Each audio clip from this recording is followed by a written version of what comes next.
Hello everyone, thank you so much for watching. I'm excited to show you all how I plan to use my Plum paper planner for term 2 and 3.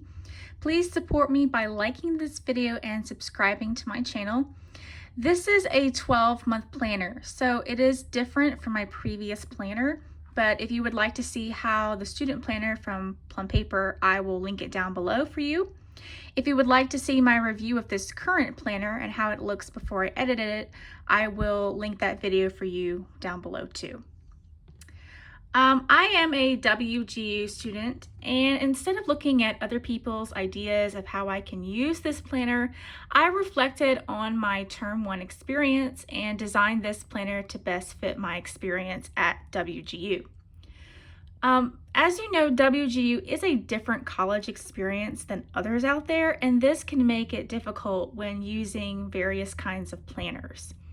I have also used ideas from people in the past, and it hasn't worked well because my college experience is different than most people's. I don't do 4 classes or more once. I do about, one class at a time or up to 2 to 4 weeks. There aren't many planners out there that customize to this or any ideas that work alongside my experience from WGU. I do feel that Plum paper meets my needs. However, if you feel differently, that's okay. I hope this video inspires everyone to use some of my ideas when it comes to planning their college experience at WGU. I call this page the Year at a Glance page, and it helps me see upcoming months at a glance. I have marked April 1st as the start date for my upcoming second term. Each term at WGU starts at the first of a particular month. My first term, I started on October 1st, and it lasted a full 6 months, all the way till March 31st. If you would like to see my term 1 overview videos where I give you more information, or if you're just like starting out, especially for the Teachers College, they will be in the description below. For this term, I go from April all the way to September, and then term 3 starts from October till, March of next year. Now, there are no specific breaks in between that WGU sets, and while that can be disappointing, I think it is better this way. WGU caters to everyone and to all diversities. So you may have different holidays than someone else. And this allows everyone to set certain days off that suits them. Now, WGU does close on certain national holidays, but I think it's reasonable to allow each student to set their own days for when they want to have off. My advice is if you have a big holiday, set aside at least 3 to 4 days. If it's a small holiday, then at least 1 to 2 days. For example, Easter falls on the 17th of April this year, so I'm gonna give myself an estimated time of when I can have off. I'm thinking 3 to 4 days, maybe the 16th through the 19th, but I'm not sure yet. I'll just have to see what course I'm taking and if I'm able to take off that many days. But I should expect at least 3 days off. Some holidays my family celebrates, but if it's a holiday that I don't feel like I should take off time for, then I won't set aside time to take off. For example, my family gets off for Mardi Gras, but I don't personally celebrate it, and I find that it's a holiday that doesn't appeal to me, so I just skip it and I have a regular day. Also, it's good to think about how many days in total you want to take off versus how many of those days will be dedicated to schooling. I know that the fall usually has more holidays and birthdays. My birthday, my husband's birthday, my family's birthdays are usually in the fall and winter. And during the summer, it's the perfect time to get a lot more done. Of course, there's no harm in setting some time off during the summer. Just be sure to talk to your mentor about it. I've decided to use this space for family or holiday events that will pop up and I will want to remember them. Since my monthly calendar is just dedicated to assignments and cohorts for my courses, I want a space that reminds me of other obligations that I may have to attend. This space is currently a place for me to jot down ideas that I would like to achieve for a month. For April, I want to remind myself to manage time not just for school, but for other activities that I enjoy doing and want to keep up. I think it's good to have a space for you to collect information about a coming term, and that's why I've included it. It's right before you get to the month, so it makes sense to have it here. I have set the term dates as well, and when I have more course information after talking to my mentor before term 2. I will write down what courses I should take in order and the dates to complete them by. Now, I will be showing you only the month of April, but I do have some pages in the back to show you too. So for the monthly highlights of April, I have 3 goals here that I wish to accomplish this month. The first is to manage my time. I've set a goal of doing no more than 2 to 3 hours of work a day. I usually do 2 hours in the morning and 1 in the afternoon. That may always change, of course, and that's fine. I can always adjust how much I do during the day, but I do not want to exceed this amount. Last term, I felt that doing 4 to 5 hours a day was just overwhelming, and although I accomplished so much, I was lacking in other areas that I felt needed time spent. Another goal is to make sure I have time for myself, and this goes back to the first goal.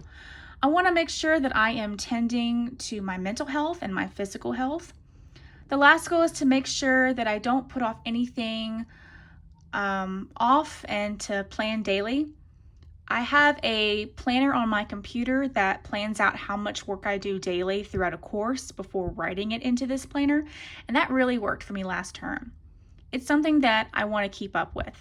At WGU, you decide how much work you are doing daily and what you are getting done. You decide everything. So I feel it's necessary to break down a course into smaller equal steps and then assign each step for each day. But I only plan a day in advance because I know things are subject to change. For example, I had some days where I would do, more than expected. Other days I did less than expected because I underestimated some challenges along the way and I expected too much. At the end of a day, I like to re-examine my expectations as I plan for the next day. At the bottom, I left important events and birthdays and gave myself helpful notes to remember. And at the very, very bottom, I provided space for my course instructors and their emails. When you go to a new course, there are so many things that you have to do before you actually begin. There are the tasks or pre-assessment that you may want to look at and complete. There are course tips with a wealth of information and welcoming videos you need to look at. There are resources like interactive notebooks, graphics, study guides, pacing guides for you to download and look over. Then there's the course material, online textbook. You should, of course, look over too and help you to find information. In term 1, I quickly realized that I needed a place to write down everything that I need to do before I actually begin the course. Every course is different from what they provide, so for this planner, I want to keep everything organized. I estimate that I will probably complete 2 classes a month, and this space gives me enough to where I can put what I need to complete before actually starting the material. This page I've decided to use for a monthly reflection. I feel like this will help me reevaluate my monthly goals and to examine my key takeaways from the classes I completed. I think reflections are really great and useful for when beginning a new month, and it's a new habit that I would like to devote myself to. Okay, so these are the notes pages. They don't really give you a lot for the regular planner because I didn't add anything in the back with no add-ins. I think it's just 4 pages or so. This page is going to be for term 4 planning. I think it's a good idea just to leave space for extra planning. This page gives me an overview of the tests I need to complete this year. Term 2 is all about finishing my general courses, and from there I'll be taking my basic skills exams one at a time from Praxis. I've listed the test name, the score I need to achieve, and resources. I've also listed the exams I need to take during my professional core at WGU. I will hopefully be starting those courses in terms 3 and 4. This last page that I've used so far, there's one more page, but it's empty and I'm just going to leave it blank. You never know what you might need.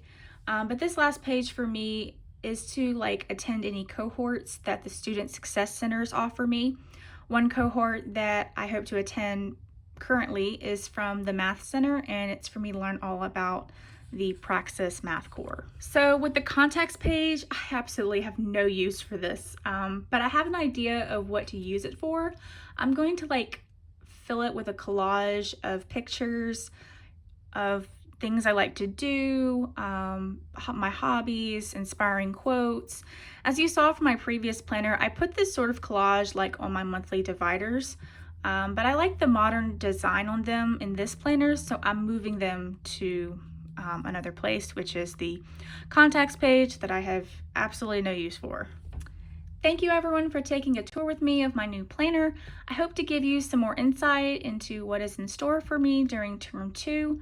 I will be very busy, but I will do my best to keep you all informed of my progress. Thank you again and stay tuned.